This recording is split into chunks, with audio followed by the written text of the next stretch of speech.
Hello, my name is Marcia Gutenfelder, and we're here, some of the families here, about MHMR, that we have a family member in jail, excuse me, and he is mentally ill. He has the mentality of like a 6-year-old. He doesn't know if he has a headache to say, you know, I have a headache. Could I perhaps have an aspirin Tylenol? He doesn't know how to ask.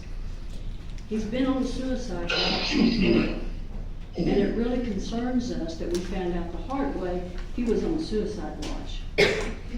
And another thing, he doesn't know how to address an envelope to send a letter, nor does he know how to use the phone.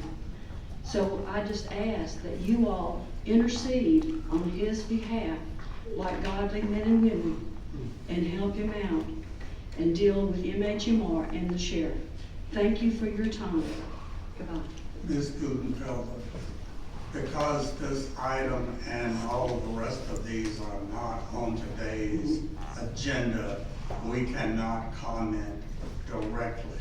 But I'm going to ask you to give the name of your son, Nephew. to Mr. Manius, so that we can look into the issues that you have. Okay, I will. Thank you so much. Thank you, Ms. Gutenfelder.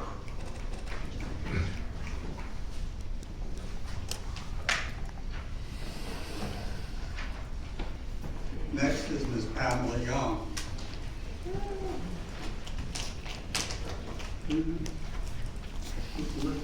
Pamela Young.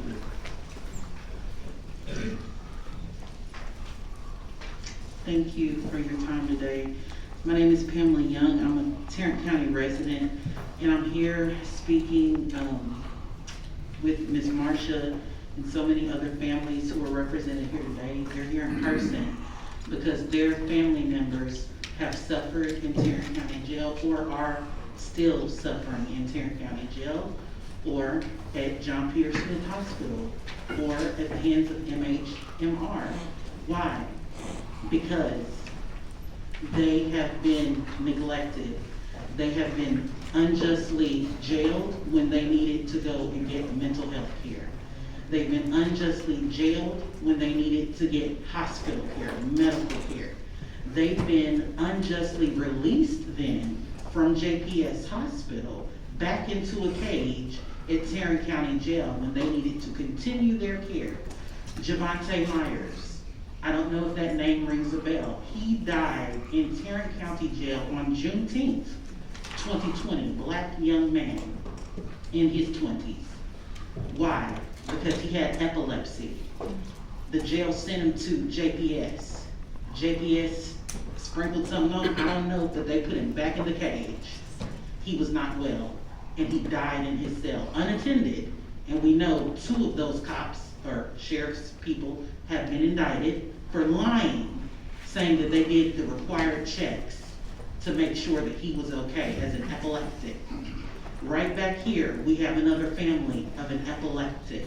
She is in JPS right now fighting for her very life on a ventilator for the very same reason. She should have never been arrested. She should have been taken to get medical help when the authorities were called to help the family with a situation that was out of their hands. But what was happening? What happened? She was taken to a cage. Then they took her to JPS 10 days later. Guess what they did after that? Put her back in the cage. And she could have had the same fate as Javante Myers, but now she's fighting for her life on a ventilator. I'm asking you all to do what we've been asking you to do since the beginning of this pandemic, when all these deaths started proliferating. And even before that, in 2019, they've all proliferated under Sheriff Bill Wayburn.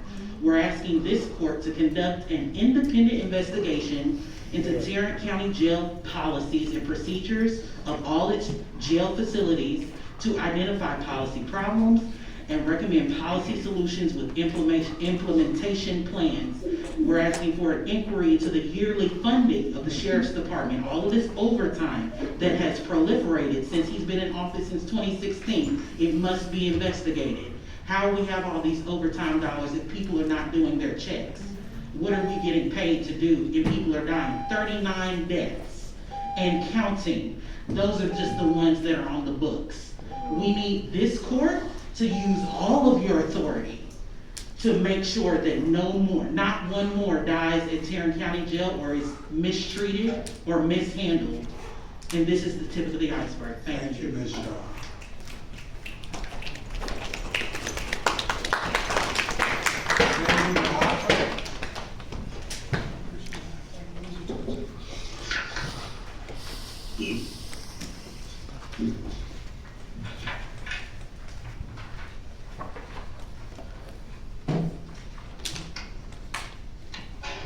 My name is Cindy. I reside in zip code 76115. I'm here alongside my community because we refuse to continue to allow the deaths and inhumane treatment of people in our community to be normalized. I am filled with so much anger and sadness hearing Kelly Maston's story. I've been here countless of times and seen the many pillars of white supremacy that exist in this room and witnessed harmful decisions rooted in that same white supremacy that continue to impact our people. Shame on you for not taking any action to protect the lives of people in our community. Shame on you for continuing to be complicit to the criminalization that is harming our people and perpetuated by these systems. Kelly Maston should have never been in the county jail. Going to the jail meant losing access to adequate health treatment and support that she needed. We need alternatives to violence that does not involve the prison system or the police. The historical violence of the county jail has harmed so many lives without any form of accountability for too long. 39 community members have died in Tarrant County Jail since 2019. These institutions are killing us. We demand transparency and accountability from Sheriff Bill Waybourn and the Tarrant County Jail. Our community will never stop defending humanity and the lives of the people that we love. Today we are here in solidarity with Kelly Maston and her family and all incarcerated people at the Tarrant County Jail who have suffered medical neglect and inhumane treatment to demand that the County Commissioner's Court conduct an independent investigation into Tarrant County Jail, the resignation from Sheriff Bill Waybourn, and the implementation of a non-police mental health crisis response to divert and ensure that people with mental illness and disabilities do not come in contact with the county jail. These are some of the many more demands that the Texas Jail Project has shared with you all that can be implemented immediately. Thank you. Thank you, Ms.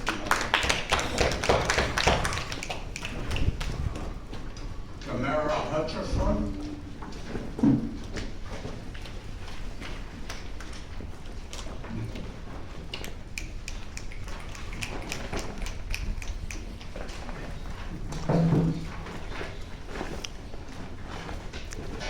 Hello, my name is Tamara Hutcherson, and I am a resident in Precinct 4, zip code 76104. I am also the Tarrant County Community Organizer for Texas Jail Project.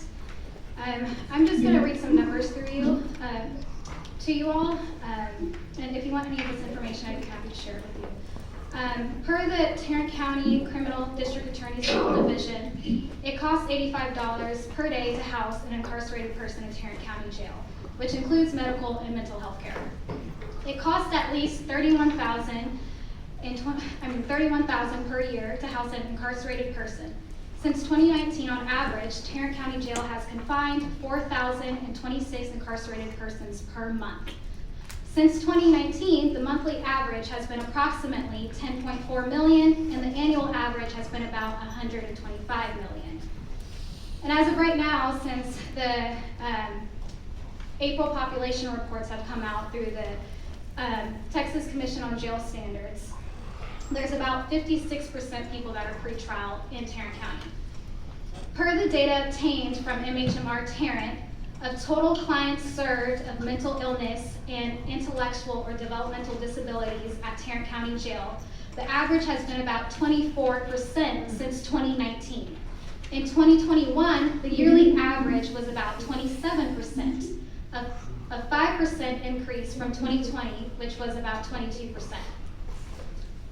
In the recent 2022 approved county budget, $0 were allocated to pretrial services.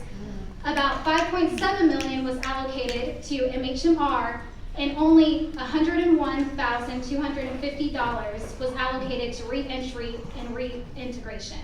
Funding for pretrial services stopped in 2020, and the reentry reintegration fund has remained unchanged since 2019. Over 185 complaints of abuse and neglect have been reported to Texas Jail Project. An overwhelming majority have a mental health diagnosis, medical conditions, and/or IDD. Per serious incidents reports from TCJS, the rate of deaths has increased since 2019. From January 2019 to September 2021, there was 0.78 deaths per month, and from September 2021 to February 2022, there has been at least 1.4 deaths per month. Since 2019, 3 people committed suicide, 138 attempted suicide, and 431 were assaulted. According to our analysis, there is a very slight correlation between population size and deaths in custody over time, including assaults over time. Think about the likelihood of liability increasing with more people in jail. If this is all in the name of public safety, then we need to reevaluate what public safety means to us and looks like in our county. Thank you. Thank you.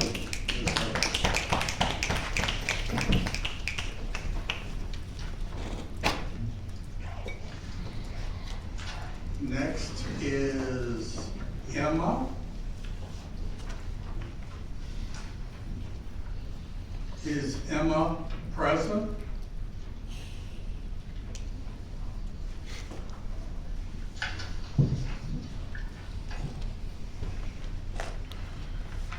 Next is Delilah Reynoso.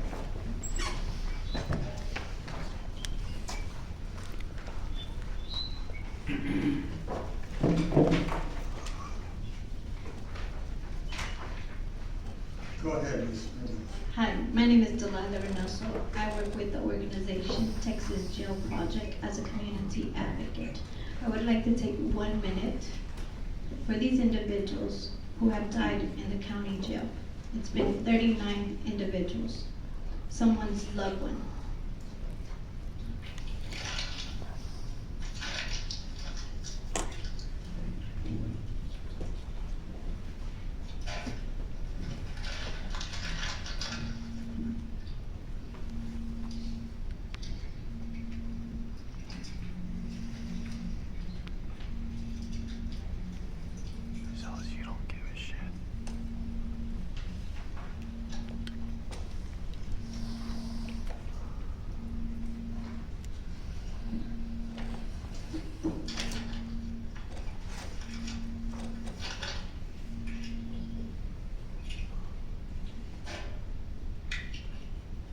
I want to take an additional minute for Kelly, who's currently fighting for her life.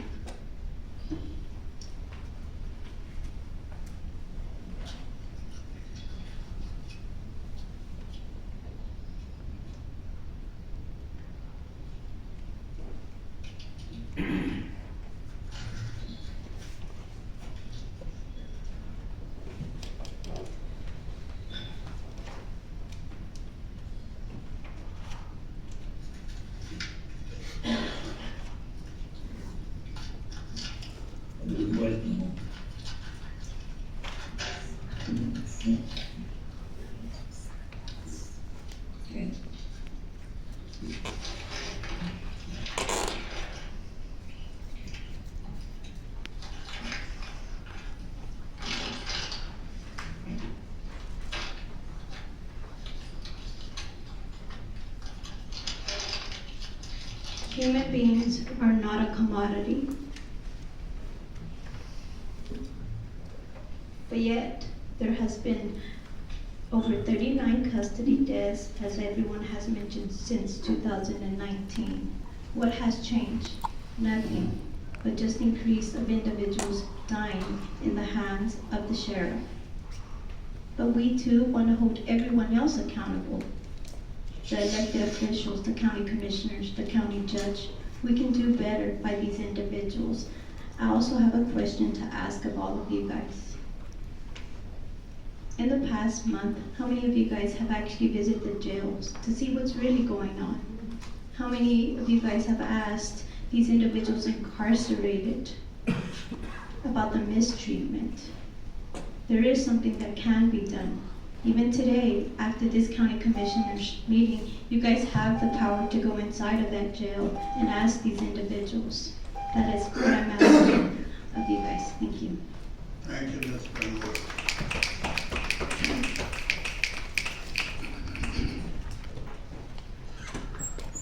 Christina Salinas.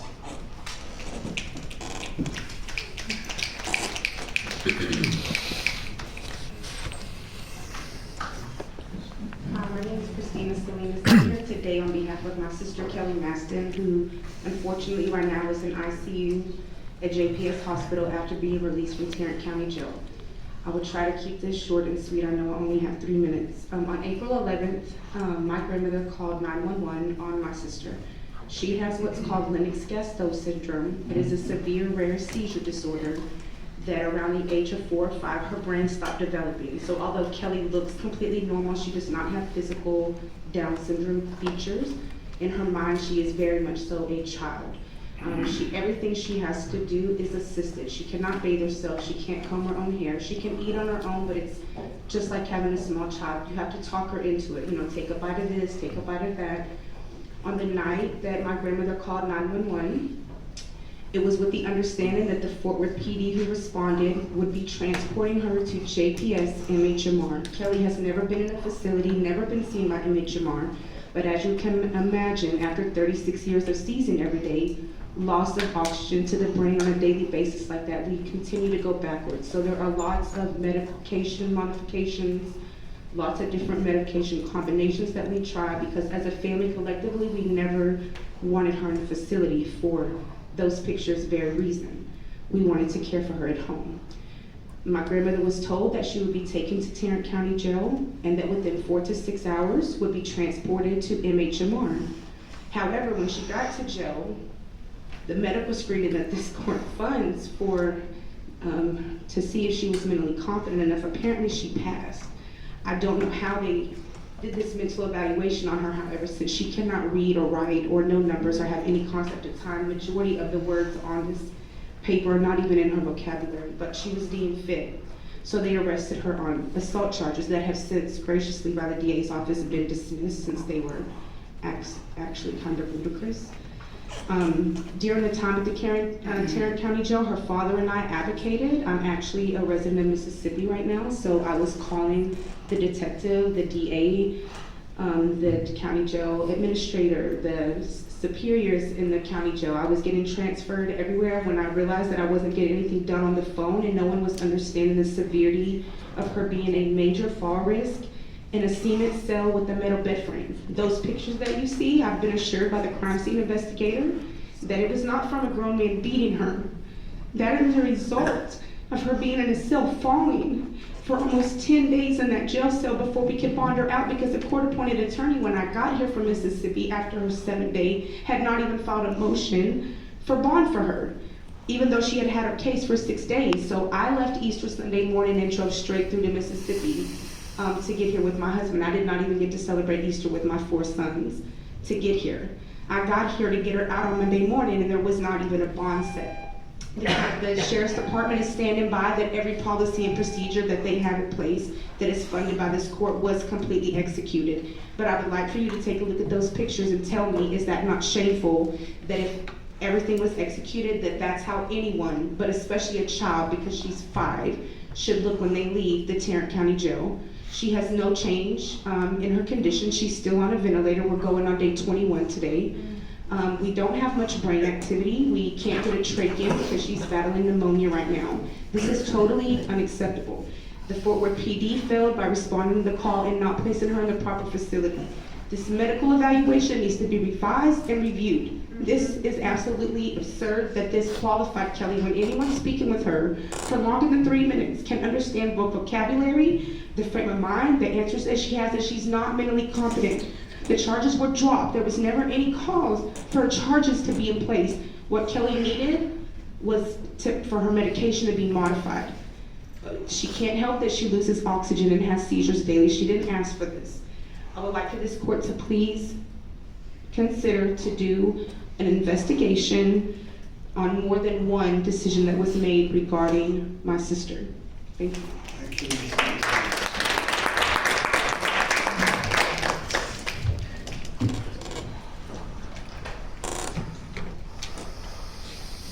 Tyler DeLuca. Is Tyler DeLuca present?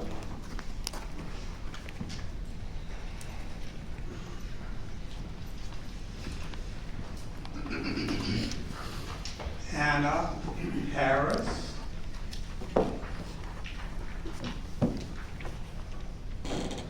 Is Anna Harris present?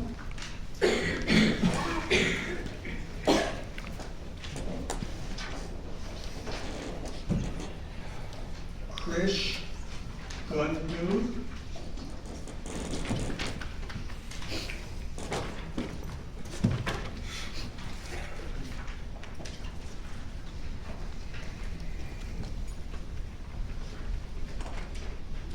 Good afternoon, Commissioners. Actually, I was wondering, instead of me, if another family member could speak, because I know you have limited time.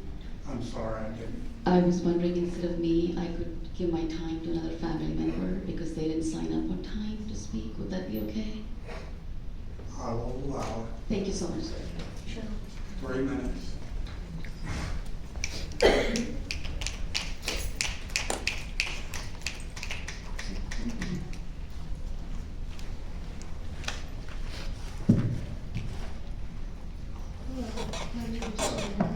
Please speak into the mic so we can hear you. Hi, my name is Chanel Jenkins. I'm here not only on the behalf of Kelly's family, but for myself. My husband, Robert, died in Tarrant County Jail August 1st of 2019. He was bipolar and manic depressant, and they said that they were going to just detain him when they originally took him in. I think that there definitely needs to be an investigation on what goes on. No one notified me of his death. I found out in the Star Telegram. And that's no way for a wife to find out that her husband has passed. It's been so difficult explaining to my child who has autism that his father is gone. I have to literally reiterate on a daily basis that he's not here anymore because he asks for him still, even though it's been 3 years. I believe that there could be something different done than what's been happening, and I really hate that these families behind me have to join in on my cries and pleas for help, because I've been reaching out for years and nothing's been done. So I just would like for some type of change to happen. I'm not quite sure where things went wrong as far as the investigation. No one really was able to tell us anything about the investigation. No tapes were released. Nothing happened in order to bring light upon the situation. All we hear are the rumors and the speculations of what went on, and they're not good, and they don't match the death certificate that I have that says the death is undetermined. And it doesn't match what the medical examiners are now saying, which was a sickle cell trait. And we know no one dies from a trait. Thank you. Thank you. Rebecca Faulkner.